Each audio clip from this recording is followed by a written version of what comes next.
into it. But you're right, we've got not AC/DC, we've got AC/AC. AC and AC. So here we go, guys. Welcome to another episode of the Raw Knowledge Podcast with myself, as ever, your host, Alex Connor. And today I'm back with a wise, a wonderful, a very creative and talented guest.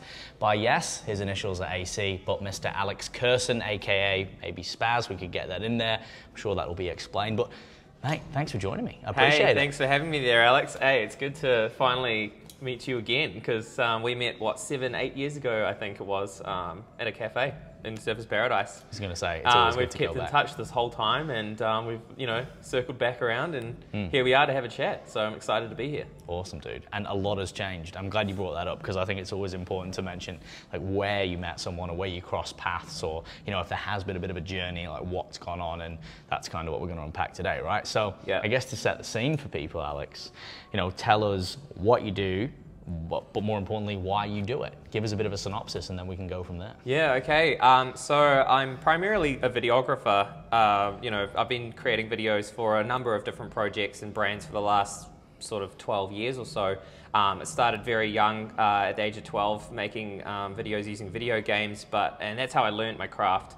And then went from that into nightclub videography, and then into weddings and the Monaco Grand Prix, Paris Fashion Week, you name it. I've filmed a huge amount of events around the world, and I've got an amazing team that I do it with. But now I'm the CEO of EDM TV Network, which is Electronic Dance Music Television Network, and we are a new app launching on a number of streaming apps around the world. Apple TV, Roku, Google Chromecast, Amazon Fire, PlayStation, Xbox. We have all the top record labels in the electronic dance music industry signed into EDM TV, so we've got over 100 hours of music video content, interviews with DJs, live sets, anything you could possibly imagine inside of the dance music world. And it's been my job over the last 7.5 years to curate that content, build the apps with my team, based out of New York, LA, all over New Zealand and Australia. And now, yeah, we're getting ready for a big launch, so it's pretty damn exciting. Yeah. And why did I do that? Yes, so that was the main question. It sort of became, there was a point in my life where I was doing all of these videos for all of these clients, all of these other people, and they were getting the benefit from that video. So like it was showcasing their business, they would get more business, they would sell more products, they would, sell more tickets to their events or whatever it was. And I didn't really see any of that profit from what I was doing for everyone else. Yeah, I was getting my name out there, and yeah, I was getting more experience and that kind of stuff, but I wasn't really like getting the pudding, if you know what I mean. And I thought to myself, man, why do I have like at the time 700 videos on YouTube, and YouTube's getting like 50% of this advertising revenue? Why am I not getting all of that advertising revenue and all the other revenue from all the other products that I'm promoting? So I thought, damn, what if I had my own platform? And I actually was at an after party, and everyone was playing music videos via YouTube. And it was horrendous, man. Like, oh, let's play this, and like, yay, and let's play this, yay. But then, then let's play this, and then you get hit with an ad, and everyone's like, no. And in an after party environment, you need someone to essentially DJ the flow of the music because it's very important.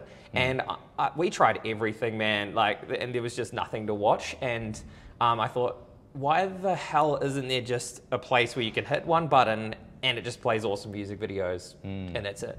So I made it. That's fucking cool.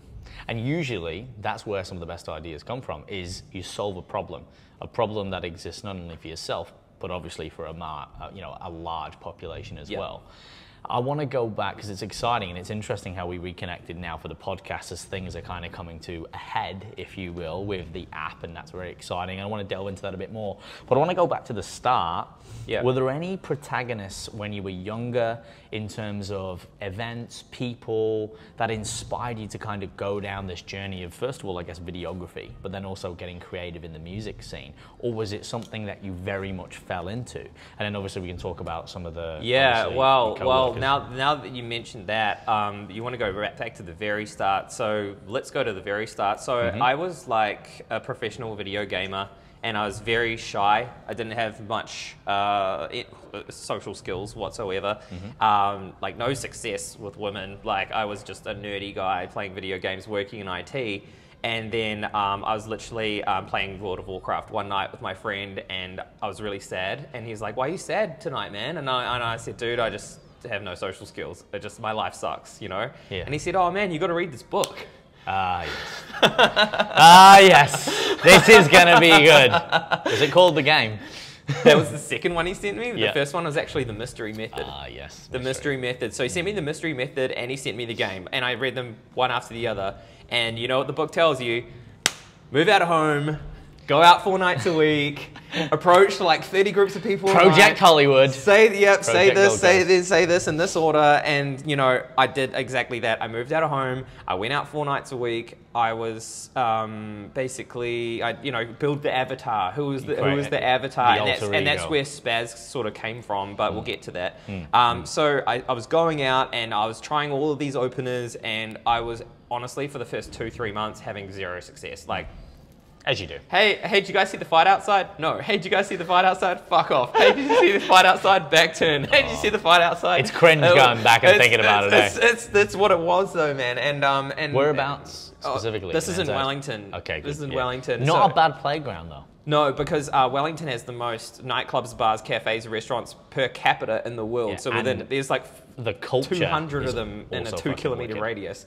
Yeah, so you can easily go to like 10 to 15 venues in a night in Wellington, where you can't really do that anywhere else. No. Like, yeah, so it was an amazing stomping ground, now that I think about it. But to sort of move forward, I was going out for a few months, and I'd bought the clothes and started dressing different, and you know, the whole peacocking thing, and you know, then I went to a club called Super Club 3, and it was like a club night at a big 4-story thing, and I actually like learned how to dance. So I flew to Melbourne to learn the Melbourne Shuffle, because like I failed with this girl because I couldn't dance, and she like dumped me on the dance floor, and I was like, oh my God, I need to handle this problem.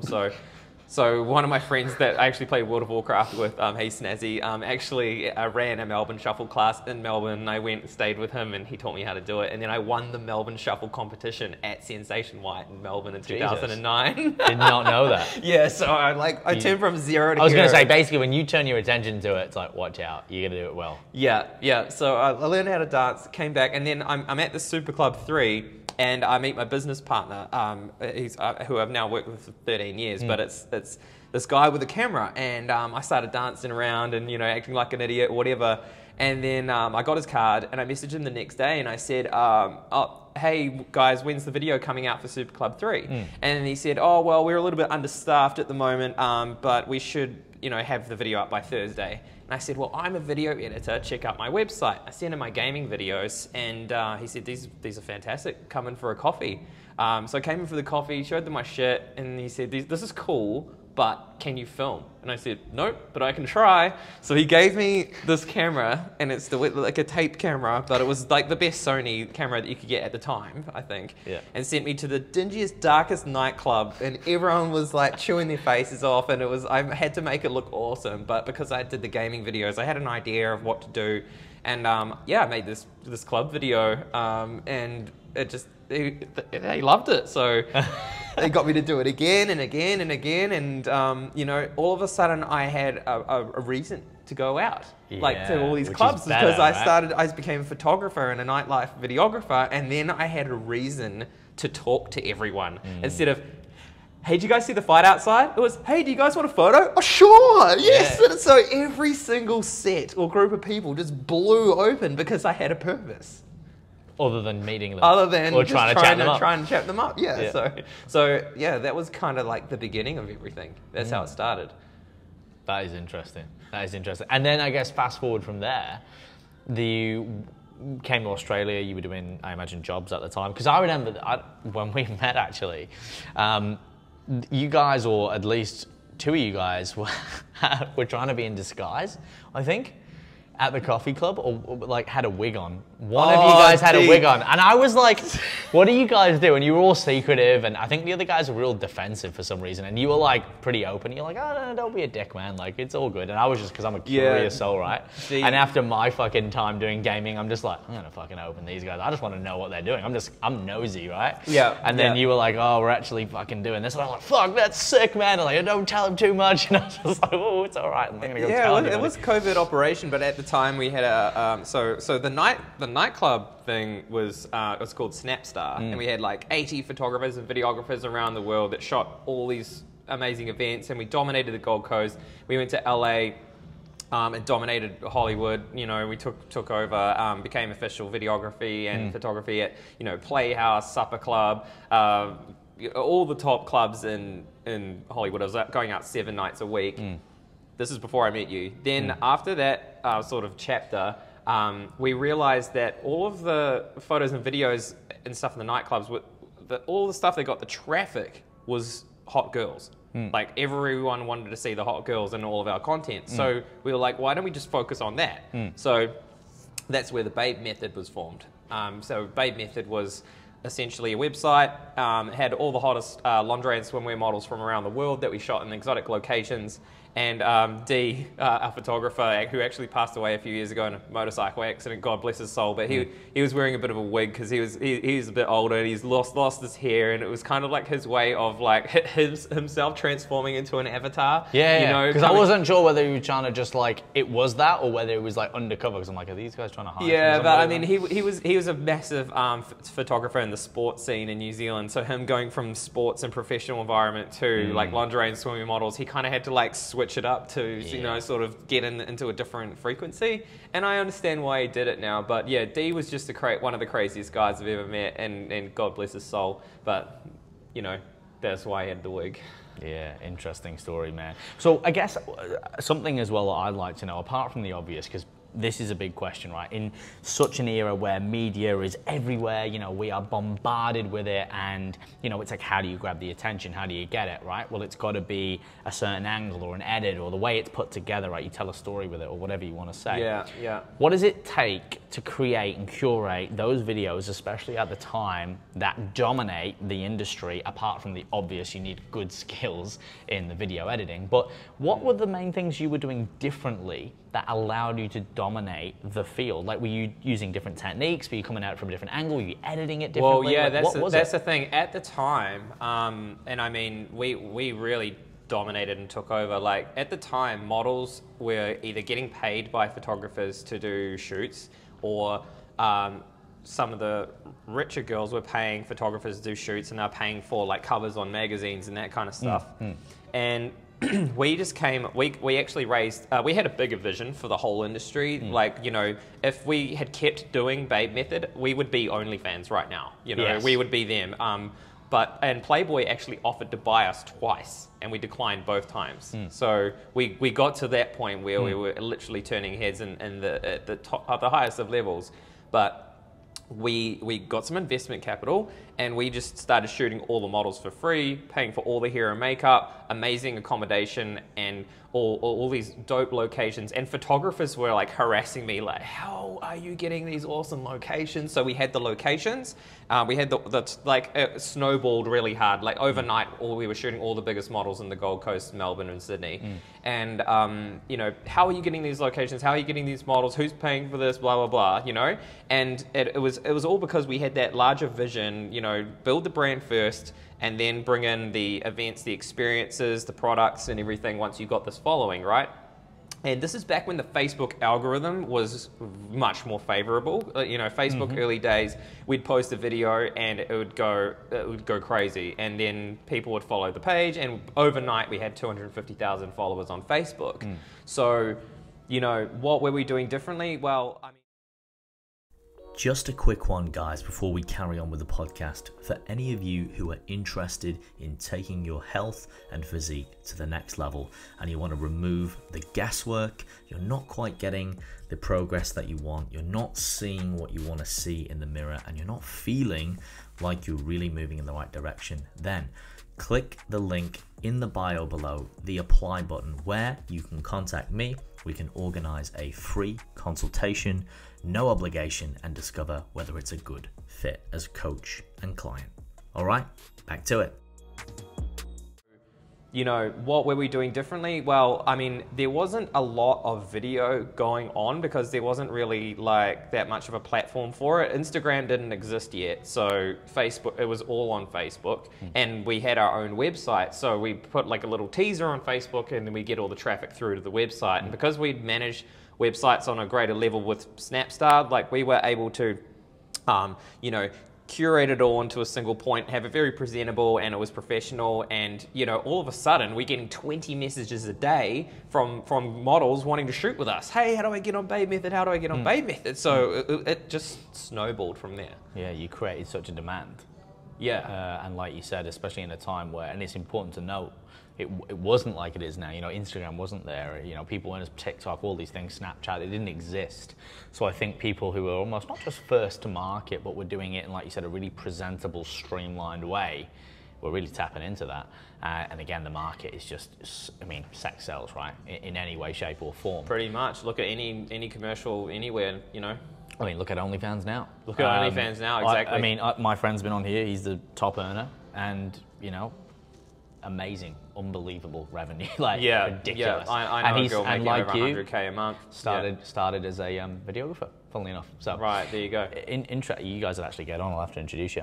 But I wanted to ask as well, what were the biggest challenges at that point that you guys faced as you were growing, and even just in general? Obviously, you didn't have a problem getting exposure and models, but what were some of the biggest challenges and what you sort of learned from them? I mean, to be honest, we hadn't really like done this. No one had done anything like this before. This was like a completely new way of doing it. So it was kind of like jumping out of a plane and building your own parachute on the way down. You know, so all of a sudden, like something would pop up, and people would ask questions like, "Oh, what do I need to bring? What do I like? What time is all this happening?" We thought, "Fuck, we're gonna need like someone to handle operations here. Otherwise, you know, we're not gonna have enough time to do everything." So like. It was kind of like we had all these building blocks one step at a time. As soon as a problem came up, we're like, okay, let's put a system in place to handle that problem. And it's kind of like that with any kind of business, really. But yeah, some of the I mean, to be specific, I mean, sometimes I've heard every excuse of why a model didn't show up to a shoot. Like, dog ate my homework,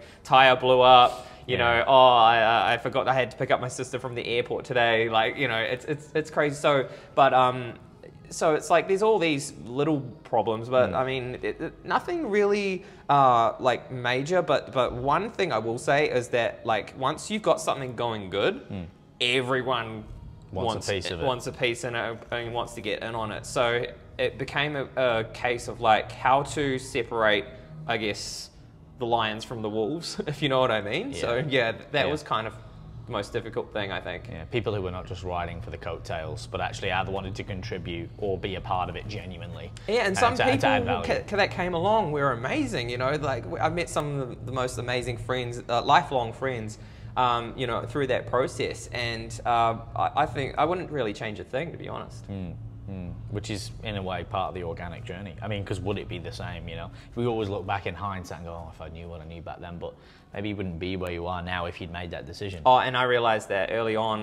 Every time something happens, it happens for a reason, and you just have to say, okay, Mr. Universe, I accept, you know, whatever has happened here, and I'm going to figure out how to get past it and move on. But yeah, the Babe Method journey came to an end in 2016.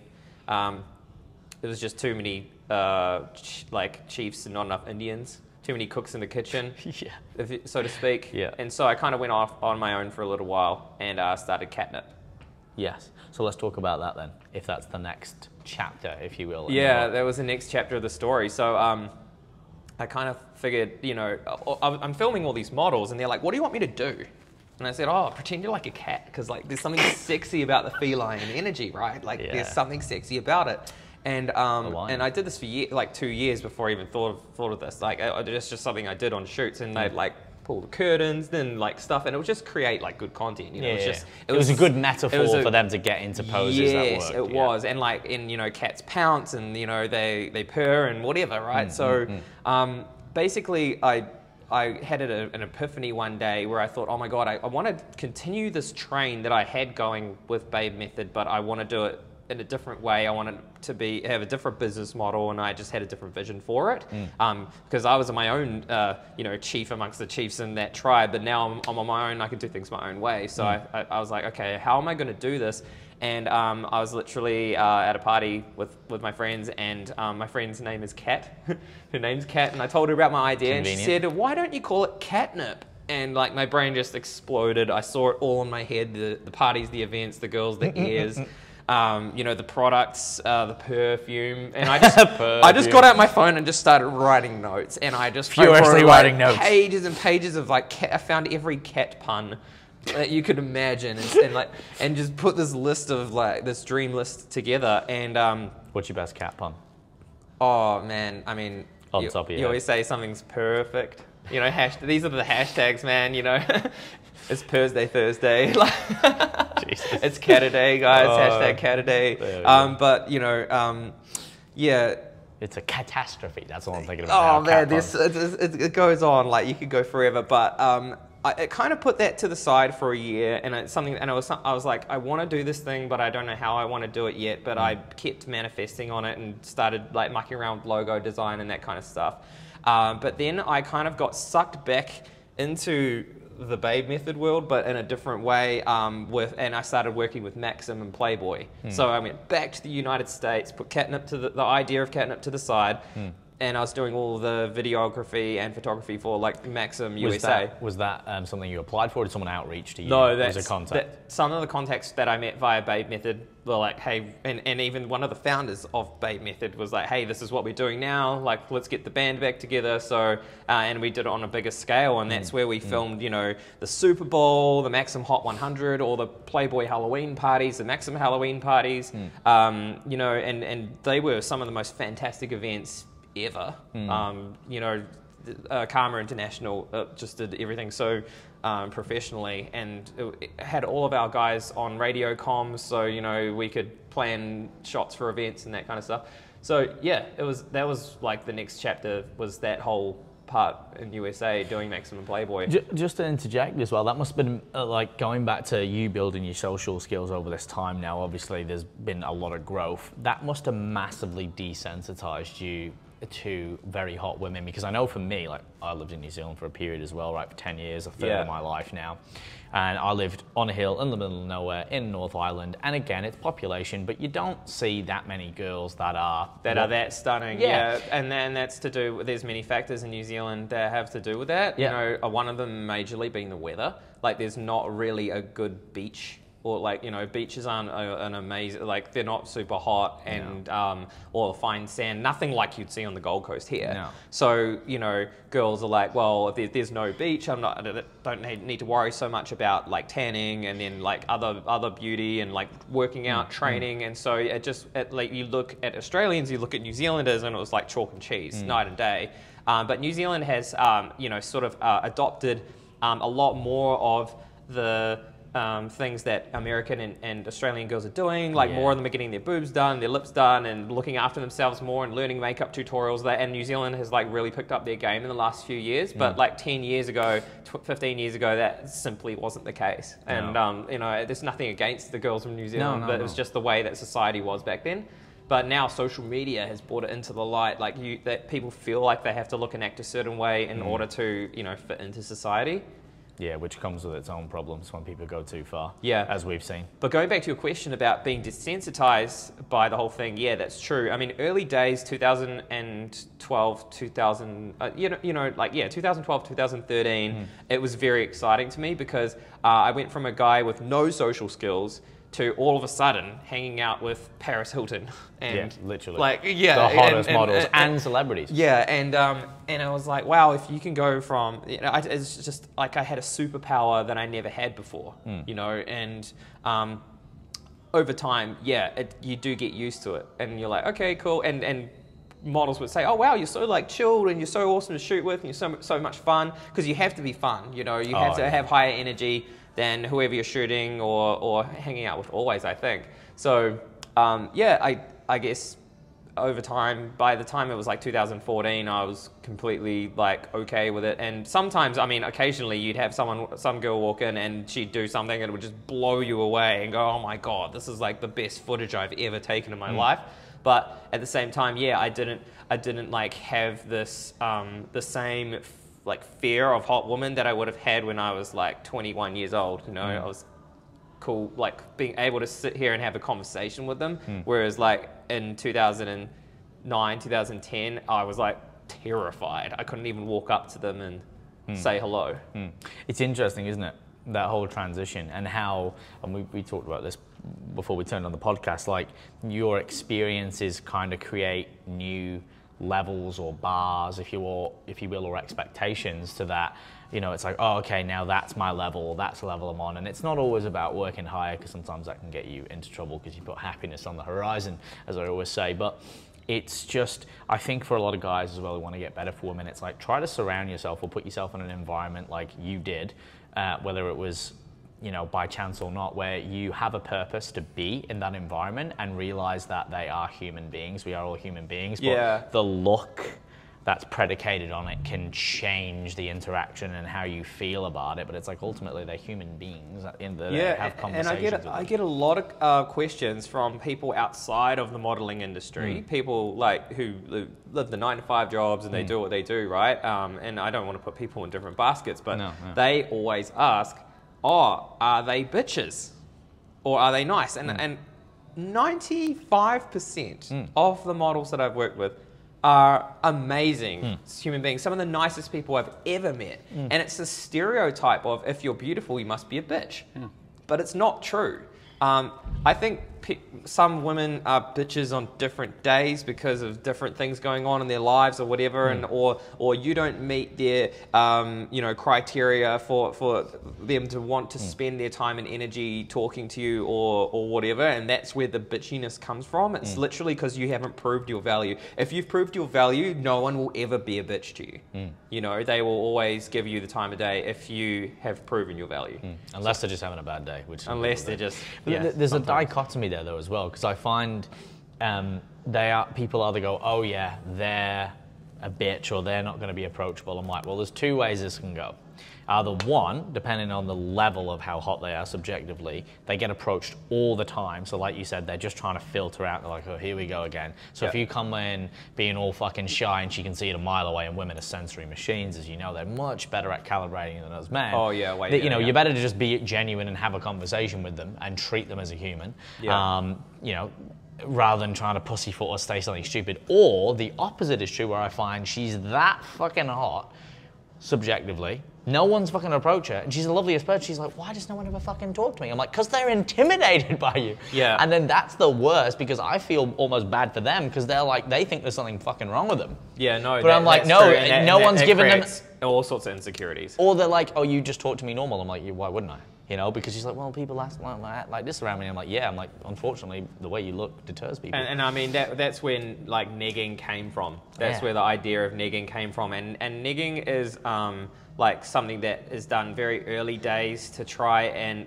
early days in the pickup, you know, world, to try and claw their value down so it brings your value up. Like, oh, nice nails. Are they real? Oh no, well, they're still nice. Yeah, exactly. It's like it's a negative compliment, but it does work. It did work back then, but it only worked on the 10s. If you were to use a neg on an 8 or a 9, like, you were gonna get slapped, because it's, especially if you neg a 6 or a 7, like, you're gonna get a bollocking. So it only worked on the 10s. But you know what I mean? The game has changed so much now. It's changed so much, and it's less about like. It's less about the A, B, C, D, E, F, G, 1, 2, 3 steps of like, oh, now I'm here, now I must do this, now I'm here, now I must do this. It's turned into, oh, do I have an ecosystem? Do I have a life that she would want to be a part of? And if you can show them, hey, this is like my life, what I've got going on, you're welcome to come, take it or leave it. That's a whole different ball game than you know, oh, hey, let's go get food here and let's go to 4 different venues in a night. And that, like, all of that stuff still sort of applies. Like, you know. In a roundabout way. But it's knowing when and how. It's not always, like you said, going from A to B to C. It can be going from A to Z to C to, and it's different because you might meet someone and you're at level D because of the way it interacts. You know what I mean? You don't always meet people at A. And as you said, it's changed so much. It's fleeting, social and you media, don't need to change an alter ego. I mean, I created one like you, and it was just like, but it's a one-dimensional character in terms of, it's like everything has to align with that. Because if that's only you for those hours or that night, like that's gonna get you so far, but it doesn't work. But nonetheless, great experience. And that's why there's 8 tentacles of the octopus, right? Like you need to be.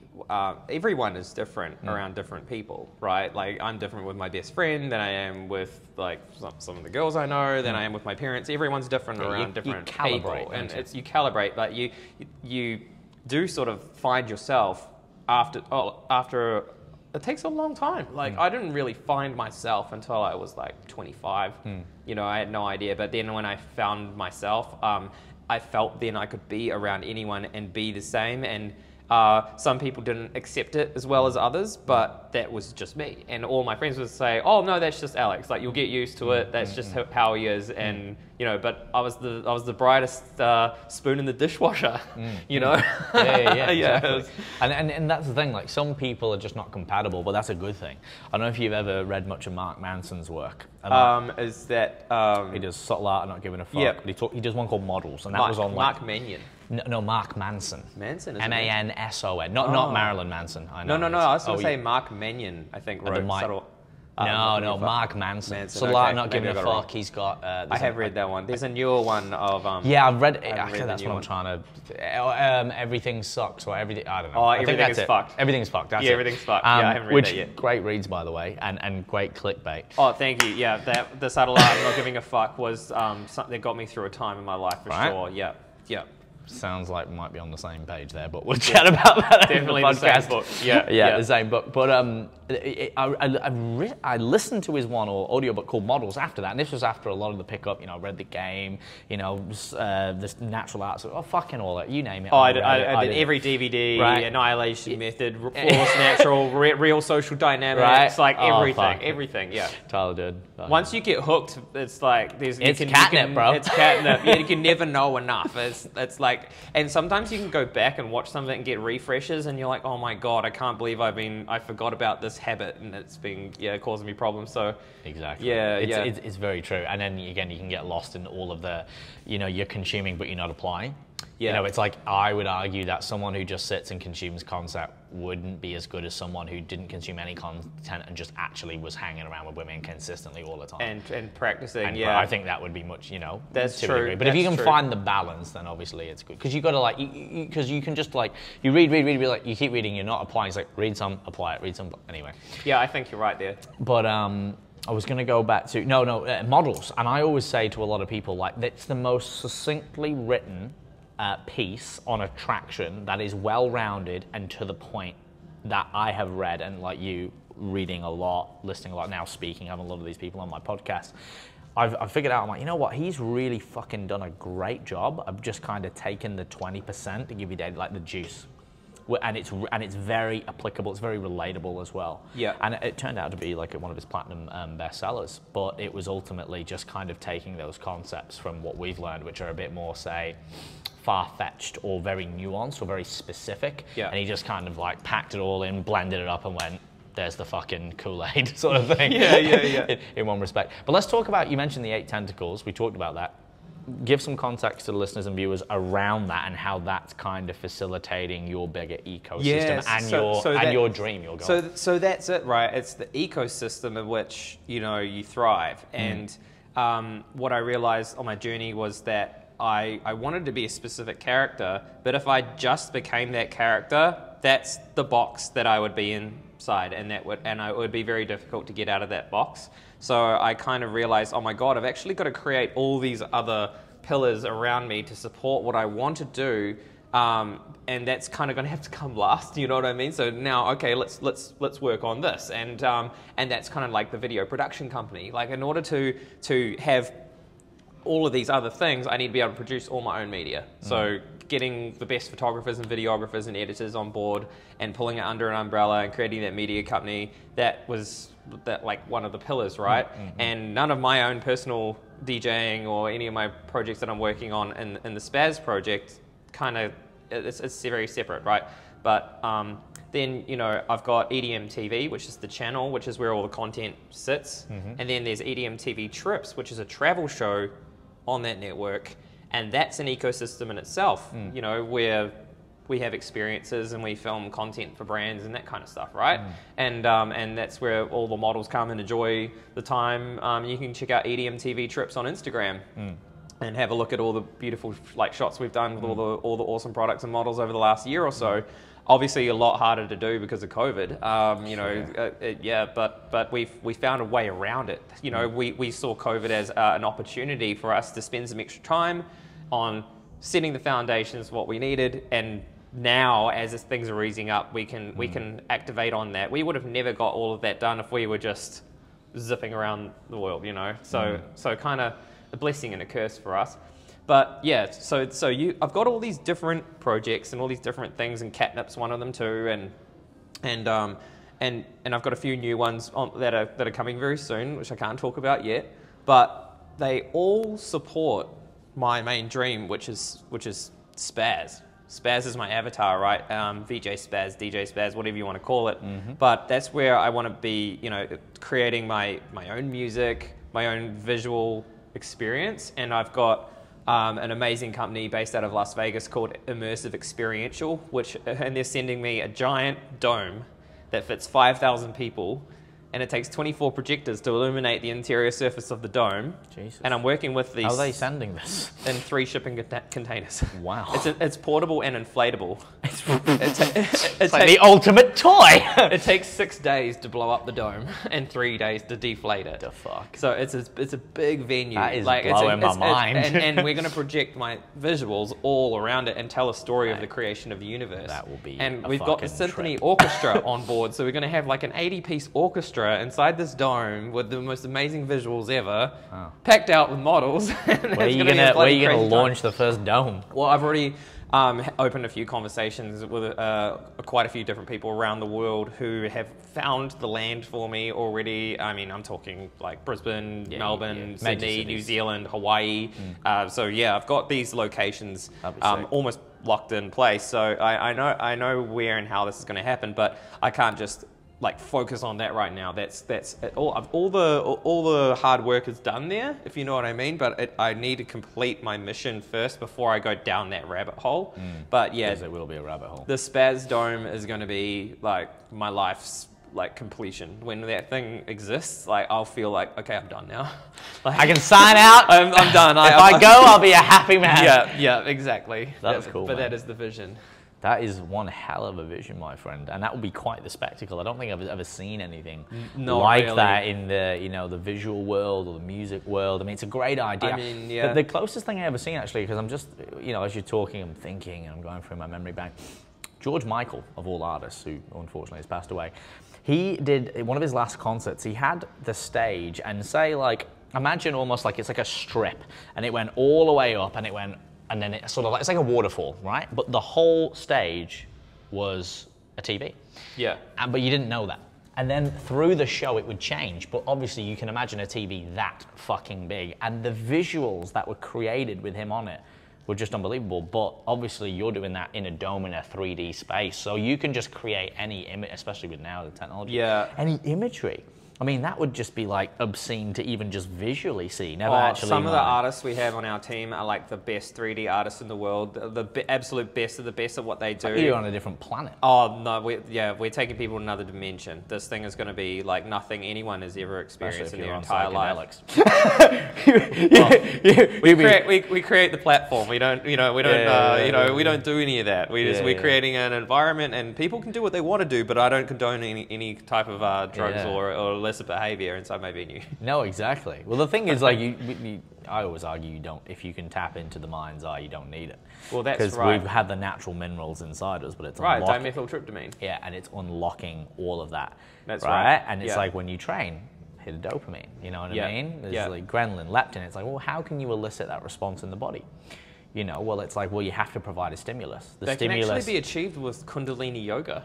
And I learned Kundalini, and it's these Kundalini breathing method. techniques. And I've had full-on like psychedelic trips just by breathing the right way.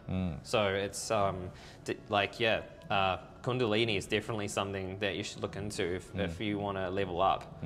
I have a friend, actually, a good friend, he's been on it, he's a psychologist, and he's big into that too. He was telling me about it. It's amazing what the body can achieve. But it's even like breathing as well, like you said, understanding the breathing. I mean, look at like, have you heard of Tumo, which is where you increase your body temperature, which is part of what Wim Hof learned. Oh yeah, Iceman. I'm familiar with Wim Hof's Yeah, work. so that's and I did ice plunging every day for a year. There you go. Yeah. Well, that's part of it as well. There's so many things that you can do naturally if you know how to change the rhythm and you understand how to. It's almost like biohacking in some ways. It really is. Like your body's response. I mean, talking specifically about cold plunging, because I did this for an entire year. I do Kundalini for like 40 minutes in the morning, jump in a cold pool, go to the gym for 2 hours, and then I'd learn chess and Japanese and all these other things I had going on afterwards. But that was kind of like my daily routine. And when you first start out doing the cold dipping, you were like, oh shit, this is gonna be cold. Oh no, this is gonna suck. Oh fuck. And then you jump in and you're like, oh, you start freaking out and whatever, and you're like, it's cold. But after about a month of doing it, you just jump straight in.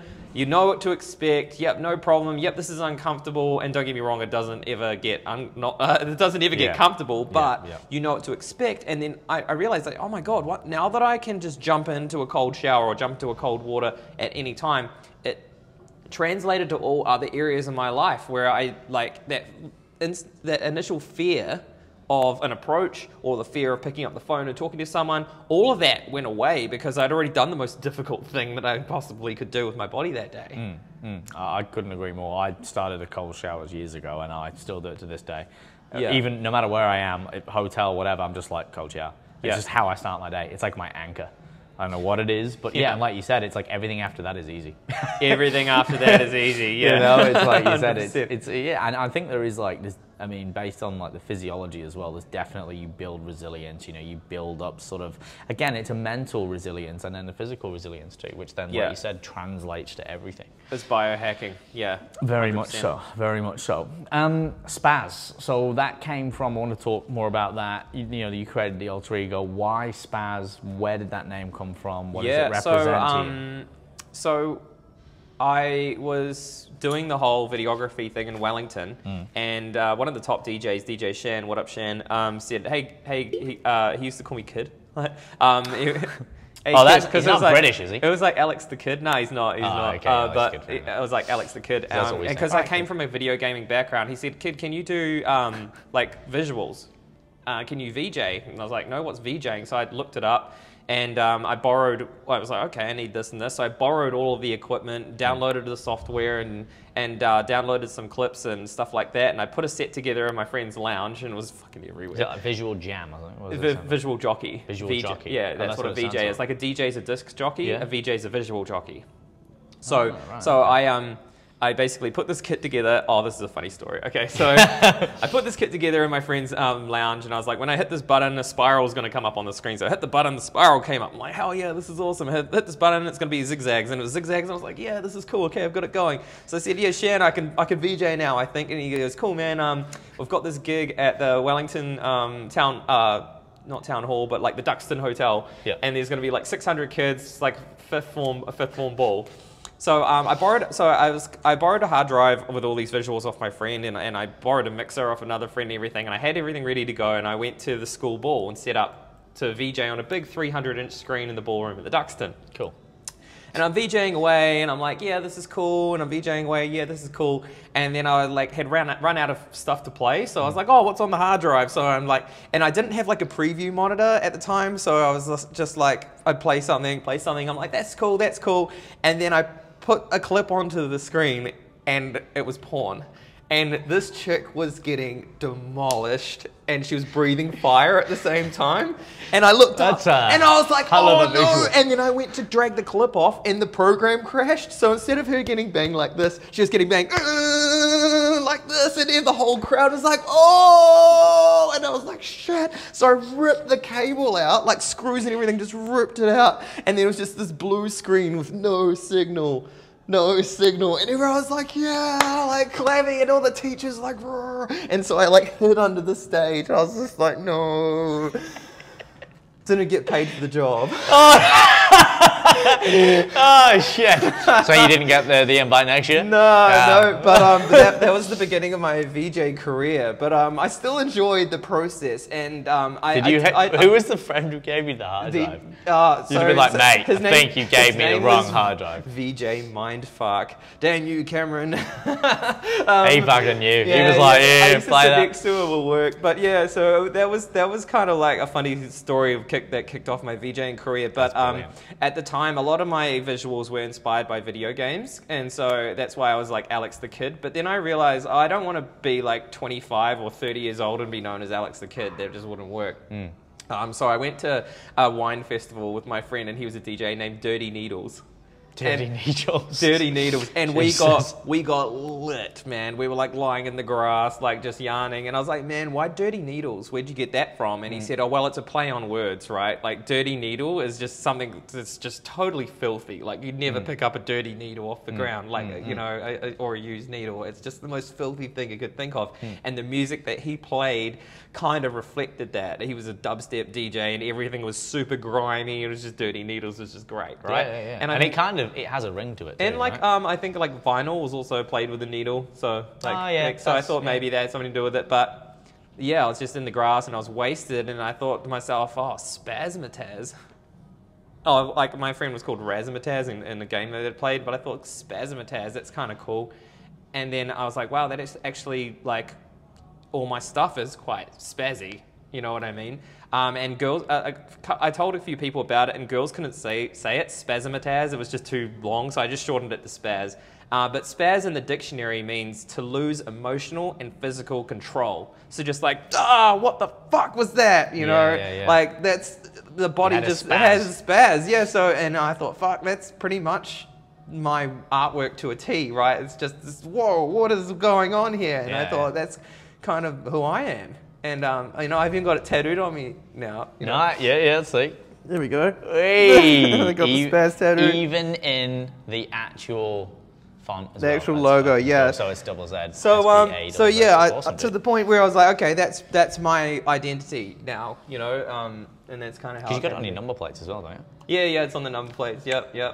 But you know, I just feel like that the name has to reflect the feeling or the energy of something. It's really important. And Spazz, just when you see the new Spazz episodes, so on EDM TV Network, which is the TV channel, I have my own show in there called Spazz, and it's like a 1 hour psychedelic trip. It's an hour-long experience, and I got 2 of them now. I'm working on a 3rd episode, and these visuals are like just crazy. We've got fractals, mathematic, kaleidoscopic, you know, nature. How do you create like, something all sorts like of that? stuff? Like from like an organic, or is it just a mix of well, all There's visuals? so much. Really There's so many different pieces of software that are involved. But fractals are created using mathematical equations in a program called Mandelbulb.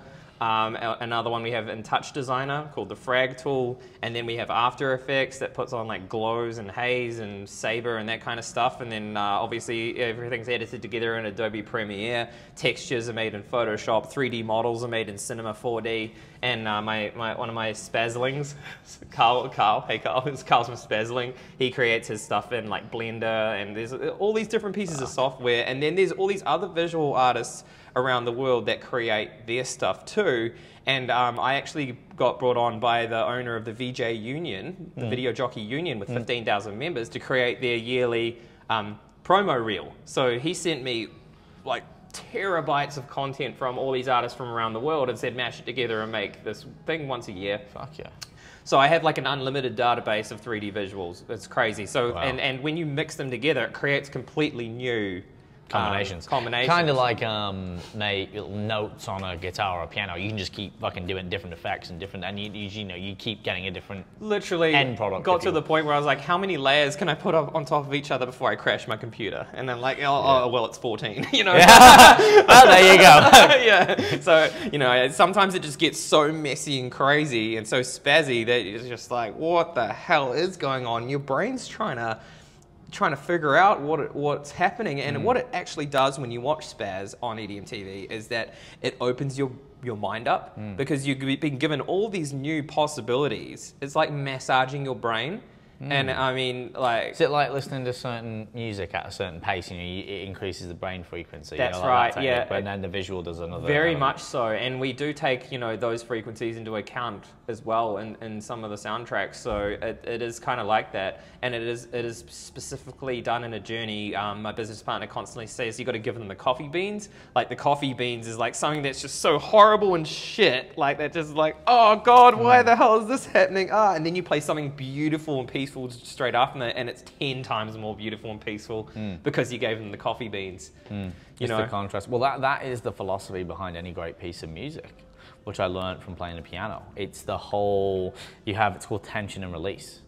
And you sort of like you anticipate. You're like there's the chorus. And like pop music is very simple. But then when you have really intricate music, when it's done well, it's world class, and you don't know why you feel a certain way, but subconsciously it kind of, again, it taps into that. Tension and release. Yeah. It's fucking cool. It's like that too. It's kind of a roller coaster. It's just like you're not sure where you're going to go at any point in time. It could just transform into something completely different. But yeah, wait till you guys see Spazz on EDM TV. It's going to be a trip. It's going to be fucking sick, man. And I guess before we get into my final questions, some things that would be pretty cool to share is, what are some of the most memorable moments that you've had within your career at the moment? Something that you're like, wow, I'm never going to forget this. This is amazing. Versus, to contrast it, maybe one of the most challenging. Yeah, like one of the most memorable moments in my entire career, and this goes with my VJing as well, was actually going to EDC, which was the Electric Daisy Carnival in Las Vegas in 2012 with my buddy Dean. And we were making the official behind-the-scenes documentary for V² Labs and for Insomniac, who run EDC. And we got to go there a week early and help film them all setting up the big LED stages, the biggest stage in North America. I mean, it's millions, tens of millions of dollars of equipment on big cranes. Absolutely crazy. But to stand in the middle with my camera between the best VJ in the world and the best lighting technician in the world, and they're like, ready, Alex? Yeah, 3, 2, 1. And all the lights going off and the fireworks and everything. It was just like the most surreal experience, standing there in the center of like 300,000 people, or whatever it was. It was just like unreal. But then for him to give me a go, like on the visuals, I was like, oh my God, I'm featuring the main stage of EDC. Like, what the fuck? So that was definitely a highlight. The energy would have been unreal. Yeah, absolutely. Being on stage with people like Avicii at Ultra Music Festival, being on stage with, Feed Me. I got to VJ. They set up the VJ booth alongside the DJ booth at the studio in Auckland in front of 1,000 people, and I was on the stage with Feed Me, who was like one of my favorite. He still is one of my favorite artists. Being on the stage with him was like a rush, a total rush. Yeah. And we're jumping up and down, high-fiving, and that was like, I felt like that's what it's like to be a superstar DJ. But I'm just doing the visuals, but that's what it feels like. So that was my first time in front of a big crowd. I played an Ellerslie racecourse on like 520 screens. Ellerslie racecourse, 520 screens. My visuals are everywhere across this whole racecourse. Jesus. And I was like, this is fucking sick. Yeah. Well, to see your work up there, it's almost everywhere. I'm like, that's dope. Going back to the modeling world, Maxim Halloween was just incredible because the production value and all of the decor and people's outfits, and the women were just so gorgeous, and like everything about it, the food, the candy, that it was an experience in itself. And I'd love to do something similar for Catnip Halloween. So that's something that I want to work on as soon as I can. I'm a big Halloween fan. It's a great thing. Halloween is like it's fucking cool. It's an excuse for everyone to get lit and get dressed up and have a good time. So Halloween, definitely one of my favorite Times, I mean, you know, there's so many memories, and it really is hard to pinpoint like what exactly, you know, were the most amazing moments. But I mean, some of the worst moments, you know, some of the, I guess, heartbreak I experienced along the way. I met someone that really broke my heart, and it took me months to recover from that. And it was just a series of shit events, one after another. But it happened at the Halloween party, Maxim Halloween party. It was a year later, so it was a different night than the good one. But yeah, lost my $12,000 camera. My business partner lost his camera with all the footage on it in the same night. Wow. So I lost the job, lost the girl. Like I was like, I made major mistakes, and it took months to get back on top. After that, you know, I was just absolutely heartbroken. I didn't really find love or the ability to love for like a year and a half or even 2 years since that. So yeah, that happened in like 2016. So I just didn't even want to communicate with women for a while. It was just this horrible time of my life, really. And that's when I like started losing my hair.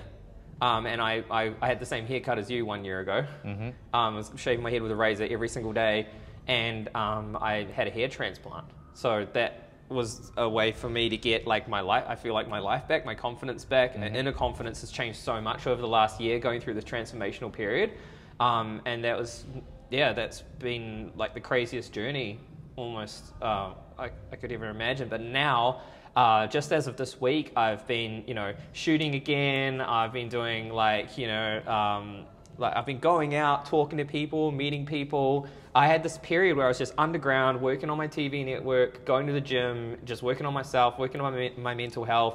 And now I feel like I've blossomed into the, like, you know, come out of the cocoon, so to speak. And, you know, we're ready for the next round.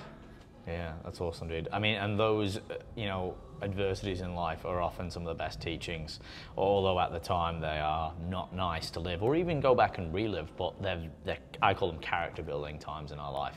Yeah. Which usually, like you said before, you know, you said a key thing, you said accept what comes your way in the universe. You know, accept is the key word there, I believe, in my opinion, because you have to take ownership for that. Like some things are just out of your control, and it's like the obstacle is the way. It's like, okay, well, I can't change this, but I can focus on this. What can I learn from it? What is within my control? And how can I then, you know, pay that forward or like make it my strength, not my weakness? So exactly. That's why I like to ask this question, because I think it's very interesting what people sort of come up with and what they learn from those adversities. Yeah, like sometimes life just hits you hard, and you know, you can fall off the horse 7 times as long as you get back up 8 times. That's what my mum told me. This is true, man, and it's a good philosophy. Now, on to the final questions that I ask all my guests. They're a bit more lighthearted, they're a bit more fun, etc. The first one is relevant because you've been to a lot of places, you know, you've been to like glamorous places around the world. Obviously, COVID, it's been a bit hard. You've worked around it. So where is, I usually ask, where would you wake up if you could wake up anywhere in the world tomorrow? But I want to ask, where's one of your favorite places in the world to wake up, and or is there any places you've not been to that you want to wake up at? Okay, yeah, wow. You know what? There's something about Paris. Like, it was just incredible. Paris was amazing. Even though, yeah, we had the craziest time in Paris. I did Paris Fashion Week. There's just something about that city. It's so romantic and so like beautiful. Like, yeah, it's a pretty cool place, but Monaco is amazing too. You know, I filmed the Monaco Formula 1 Grand Prix on a super yacht, and there's just this energy about the whole place, and it's just, there's so much wealth there, you know.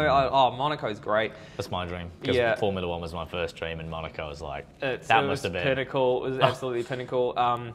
But yeah, I've got my eyes on Dubai. Would love to go check that out because I've only been to the airport, but it looks like the most futuristic, crazy city. I just think Dubai would just be amazing. That's somewhere I'd want to go.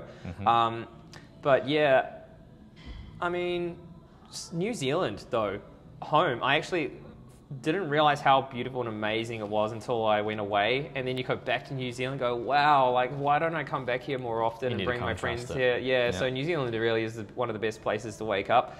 But yeah, my really, really big goals, I really have to see Egypt. I really want to go to all of the ancient sites, and especially Peru, South America. I want to go to Machu Picchu, Göbekli Tepe, all of those sites. And I want to see the Nan Madol, which is an ancient site just outside of like Papua New Guinea, I think, and it's like this crazy island with these 50-ton stones that was like definitely built by aliens. So I have to go see that for myself.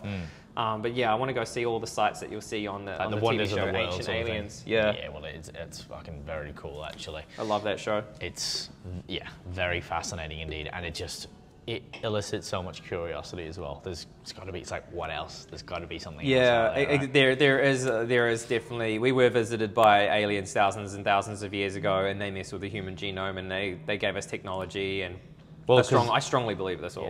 Yeah, well, there's things that are just unexplainable, really, isn't there? Yeah. Like in terms of the landmarks and the technology advances, it just, if you put it together with a little bit of logistics, it's like the same stories in different religions told in different languages all around the world by beings coming from the sky and teaching us and mating with humans. And there's the stories told everywhere, and there's all these figures that show up in different pieces of artwork, and they're all similar, like the guy with the 2 staves, and there's just all these things, and it makes you wonder, like, our ancestors would have written it down for a purpose, or they wouldn't have done it at all. But not just that, my thirst for knowledge and you know, the wanting to travel, I also want to find someone to travel with. I need that like partner in crime, someone that is interested in the same things, that wants to come and be a part of that journey. I think that is like, I would rather wake up to that than wake up to a nice view. You know what I mean? The companionship. Yeah, because it's very difficult to find someone who like is on the same wavelength as me, because I'm on such a crazy wavelength. I have all these different projects, and I'm always moving around and traveling, and you know, you meet a girl and she's got her job, so she can't come away for a month or 2 to blah, you know, and or met a girl in Italy, and I'm like, oh, we're going to Spain tomorrow, you want to come? Oh, I can't, I've got my cats, and I've got like all the stuff, and like, you know, it's very difficult to find someone that can actually be a part of that frequency. And I know for a fact, like, the next partner I'm going to have is someone that I can, like, work with, like, she's part of the team that travels with us, and, you know, like, work and play together kind of thing, because I think that's super important. Like, I can't just be with someone who's got, like, their own thing going on here, and then I go away for 6 months and come back, or whatever happens. It has to be like the same pathway, the same journey. There needs to be an alignment. Yeah, absolutely, couldn't agree more with that one, man. And that's something that kind of goes against, you know, people go, oh, you need someone, it's either completely the same or different or chalk, and it's like, oh no, I think at the core of it, you need certain ethics and values or traits to align. Otherwise, like you said, like, yeah, it's all good for a bit of fun, but then when you're looking for that companionship and bond, you know, you need someone. The best way is, like you said, someone on the same frequency, pretty much, man. On the same spazzosphere as you. Yeah, that's it. Just made that word up. We'll use that. Spazzosphere. Spazzosphere. That's it. There's your like it. There's your new track. Spazzosphere. You've heard it here, folks. First, the second question is, if you could choose a superpower, what would it be and why? And you can make one up. Oh man, honestly, I think I'm already onto it, but the ability to share this Spazz magic, to be able to plug into that, almost like virtual reality, to share the experience of what I see in my head when these visuals take me down my own rabbit hole. I'd love to just be able to share that with everyone. I think that's what the Dome is all about, and the VR project. I think that is like, that would be an amazing superpower, is just a bzzz, and then all of a sudden people go, whoa, okay, that is awesome, you know. But flying would be cool, because, you know, flying, you could pretty much achieve anything if you can fly, right? But yeah, well, it's like, I guess the first part of that, like, you're just giving people a glimpse inside your mind. Yeah, you know, well, that's like, the other thing. Being able to read minds is one that people often say it would be a cool superpower. But being able to read minds would probably also be a negative thing. I think you would learn a lot of stuff that you didn't want to know. So I'd rather fly than read minds. Absolutely. What about you? What would you have? See, it's hard, but I'm influenced by the last podcast I did last night, and it's one of the most underrated superpowers, but the most powerful, and it is the need not to sleep. And still function. I've already got that one. Right? And I'm just like, yeah, that'd be sick if you never had to fucking sleep, and like 8 hours be a like day. a vampire, like fully like optimum, like didn't age, and like didn't sleep, didn't have to sleep. Think about how much you get done. You literally double your lifespan. But then the question I ask is, why do you want to get so much done? Well, there's not so much done, but there's so much to experience. Yeah. Right? Do you know what I mean? And then And we only have 80 years, right? But that's it. But then that's predicated on then you ask the question, which is one of my other questions I ask. I'm like, would you be immortal or would you not be immortal? And then that opens up another can of worms. Well, we are immortal at the end of the day. I mean, this current flesh puppet that I inhabit for this whatever time I spend on this puppet. planet. That's yeah, brilliant. this is a flesh puppet, right? Yeah. Like people say, you know, we are, you know, human beings trying to cope with a spiritual awakening, but actually we're spiritual beings trying to cope with a human awakening. And I believe in past lives, future lives, parallel universes, being able to astral travel and dream, and those are all existing places. Like our soul can really travel interdimensionally between all of these places, and if you've ever done DMT, you understand what I mean. But Joe Rogan talks about that quite a bit on his podcast. But like, basically, you can transport to anywhere in the universe, and there are so many other dimensions out there. So I truly 100% believe that my soul, once this current body dies, it's going somewhere else, and it's just going to continue. I think we're all immortal. And I think we're also all connected. There's like one giant source that we all sort of go back to. And we are one with everything, and it's just this beautiful white place of love and connectivity, and it's there, and that's where we go when we die. Absolutely, yeah. No, I agree with a lot of that. There's got to be more, and the more you understand about that and unlocking it, and again, we talked about spirituality and biohacking and what the body can actually do. We have scratched the surface of the capabilities. There's definitely a lot of merit to that. So. Yeah. I guess we'll find out sooner or later, right? Or people who are open and willing to it. If we're not sort of so plugged in and oblivious or ignorant to what is possible, but most people are just overstimulated by things that are just a band-aid or a mask to the real experiences that exist in life, I feel, kind of to add on to that. That is true, and you know, the Matrix was a great representation of that, and they've got the new Matrix coming in December, which I'm looking forward to, the fourth Matrix movie. But you know, you're right. There is a current global human awakening that's happening right now, and people are all starting to realize there's a massive global shift, and I think COVID has actually accelerated that. Absolutely. And there's this huge community of people now who are sort of like trying their best to decipher the system and why the system was built and how it was built, and a lot of people are waking up to the fact that we are living inside of this giant system. I mean, I won't say I'm a conspiracy theorist, but I will say that, you know, everything happens for a reason, and everything is like premeditated. There's like obviously higher forces in this world that we aren't even aware of that condone you know, day-to-day life for us all. So it's going to be exciting to see what happens in the near future. Yeah, definitely. I think this is the best time to be alive right now. It's exciting because it's almost like, what's the next thing, you know? And I feel like a lot of things are coming to a head, you know, with science and research and the way like we are interacting as humans. It's, yeah, I don't know. I feel like there's something, and obviously COVID, which is, let's not even get into that, but like you said, there's some premeditations there. But yeah, things are going to be unfolding interestingly in the next 5 to 10 years, I would say. Most definitely. Especially with evolution as well, with even our evolution, but also that of, you know, technology and We're going to Mars AI. in the next 2 years. Yeah, literally. Well, look at like 3 years. Branson had the, what is it now? His Virgin Galactic. Exactly. We can go to space for $100,000, $250,000 tops, maybe. Yeah. It's going to get there. It's going to get there, yeah. It's only a matter of time, but you go, oh, you on Mars, are you? Yeah, I'm on Mars and Venus. And I was like, oh, fuck yeah, all right. Oh, where's the concert? Venus. All right, cool. That's what Spazz is playing this night. Okay, cool. Yeah. He's playing on Mars today. You should come. Yeah, literally. But that will be, you know, we laugh about that, but people laughed about the mobile, and now look at us. So yeah, exactly right. Yeah, interesting. technology changes so fast. We just got to keep up with it. This is it. The last rapid fire question is, if you could advise people to do one thing each day which would benefit their health, mentally, psychologically, physiologically, whatever you want to put it, what is the one thing that you would recommend for people to do? Self-affirmation. Because the words we say and what they mean hold power.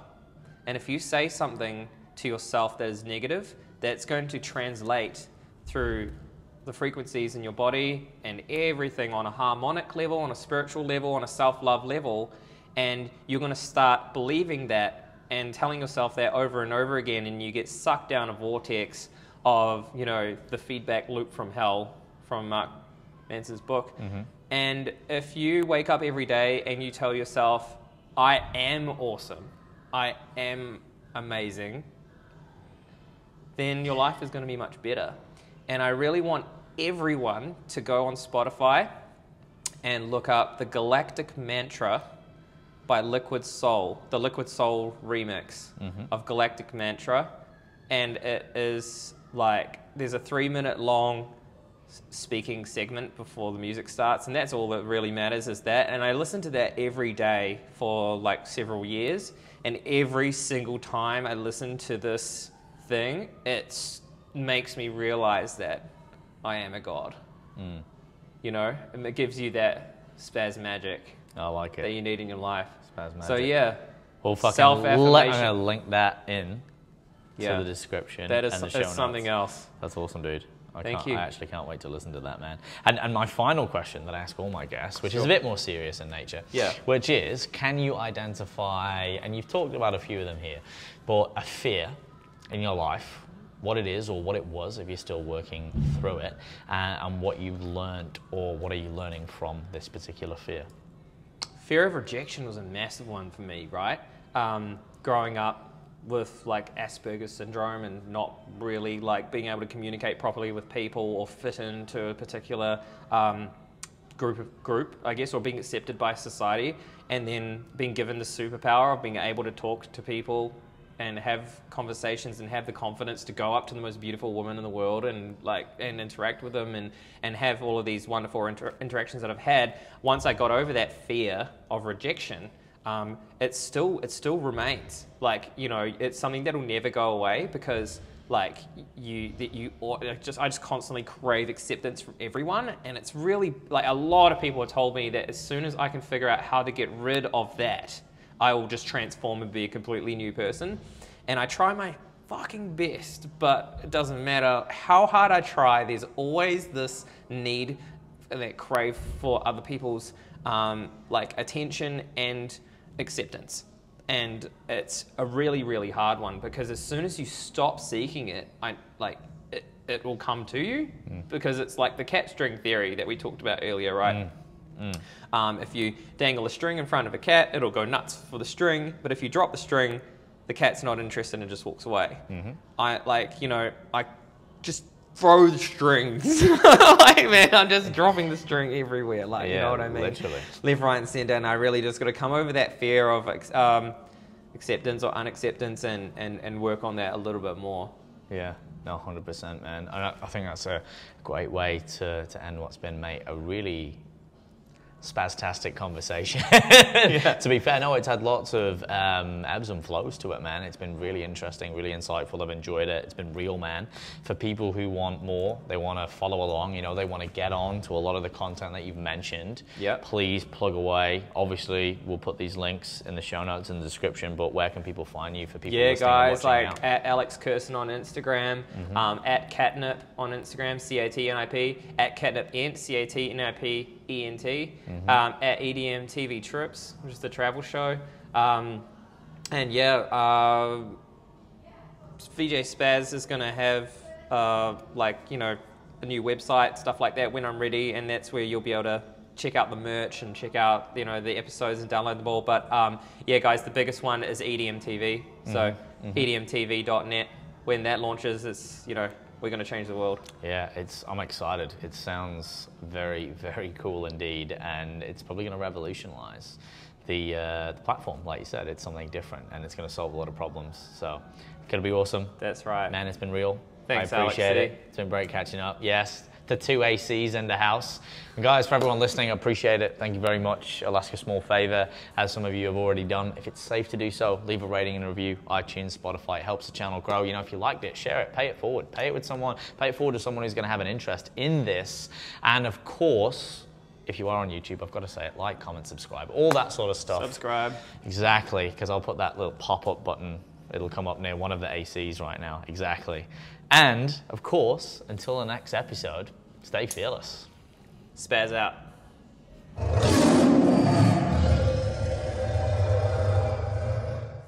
For those of you who are confused, frustrated, and sick and tired of not seeing the results that you want or deserve, make sure that you click the apply for coaching button in the description below and line up a completely free consultation with myself where we can discover if it's a good fit as client and coach and take your health and physique to the next level once and for all.